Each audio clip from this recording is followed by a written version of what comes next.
Train Thrissur station വിടുകയാണ്. തെക്കൻ കേരളത്തിൽ നിന്നും വളരെ വിഭിന്നമാണ് വടക്കൻ കേരളത്തിൻ്റെ ഭൂപ്രകൃതിയും ജനജീവിതവും. ട്രെയിൻ യാത്രയിൽ തന്നെ ആ മാറ്റം പ്രകടമാണ്.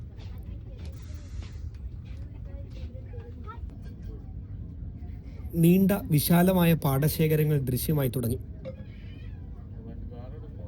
അടുത്ത കൃഷി ഇറക്കുവാനായി തെളിച്ചിട്ടിരിക്കുകയാണ് നെൽപ്പാടങ്ങൾ എന്ന് തോന്നുന്നു.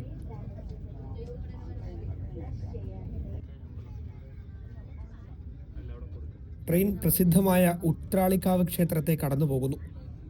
മറുവശത്തു നിന്നുള്ള ക്ഷേത്രത്തിന്റെ ദൃശ്യങ്ങൾ അതിമനോഹരമാണ്. വണ്ടി നിളാനദിയെ മുറിച്ചു കടക്കുകയാണ്. വിശാലമായ നദീതടം. കേരളത്തിന്റെ ജീവനാഡിയാണ് ഭാരതപ്പുഴ. സാംസ്കാരിക പെരുമ ഏറെ അവകാശപ്പെടാനുള്ള നദി. നമ്മുടെ കവികളുടെ പ്രിയപ്പെട്ട പുഴ.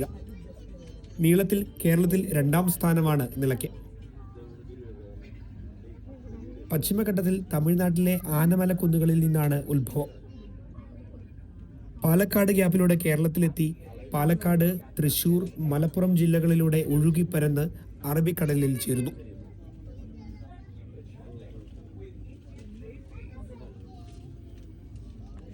വന്ദേ ഭാരതിലാണ് യാത്ര. മുന്നിലെ ബോഗികൾ വളവ് തിരിഞ്ഞ് ഒഴുകി നീങ്ങുന്ന സുന്ദര കാഴ്ച ദൃശ്യമാണ്. വന്ദേ ഭാരത് വന്ന ശേഷം കേരളത്തിൽ ട്രെയിൻ യാത്ര കൂടുതൽ സുഗമമായി, സമയവും കുറഞ്ഞു. ഇന്ത്യയിൽ ഏറ്റവും തിരക്കുള്ള വന്ദേ ഭാരത് റൂട്ടാണ് ഇത്. കേരളത്തിൽ ഒരു അതിവേഗ റെയിൽപാത വരേണ്ടതിന്റെ ആവശ്യം വന്ദേ ഭാരത് ഓർമ്മപ്പെടുത്തുന്നു.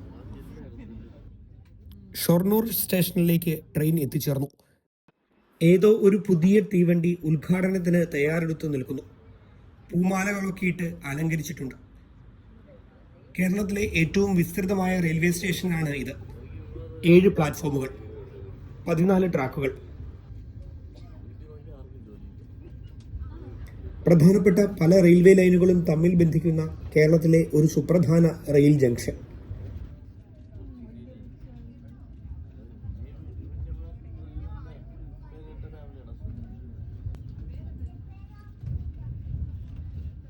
ചരക്കു നീക്കത്തിലും വലിയ പ്രാധാന്യമുള്ള സ്റ്റേഷൻ.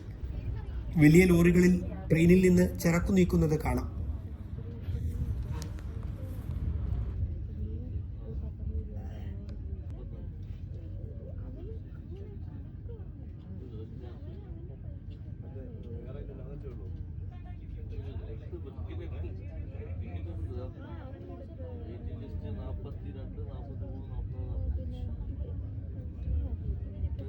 ട്രെയിൻ വീണ്ടും നീങ്ങി തുടങ്ങി. ഓടിട്ട പഴയ കെട്ടിടങ്ങൾ. ഉത്തര കേരളത്തിൻ്റെ ഒരു പെരുമ തന്നെയാണ് ഇത്തരം പഴയ ബഹുനില കെട്ടിടങ്ങൾ. ട്രെയിൻ കോഴിക്കോട് റെയിൽവേ സ്റ്റേഷനിലേക്ക് എത്തുന്നു.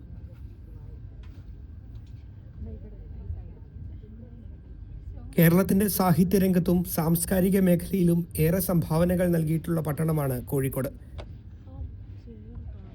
പഴമയുടെ മനോഹര ദൃശ്യങ്ങൾ ഇനിയും ബാക്കി വയ്ക്കുന്ന നമ്മുടെ ചുരുക്കം നഗരങ്ങളിലൊന്ന്.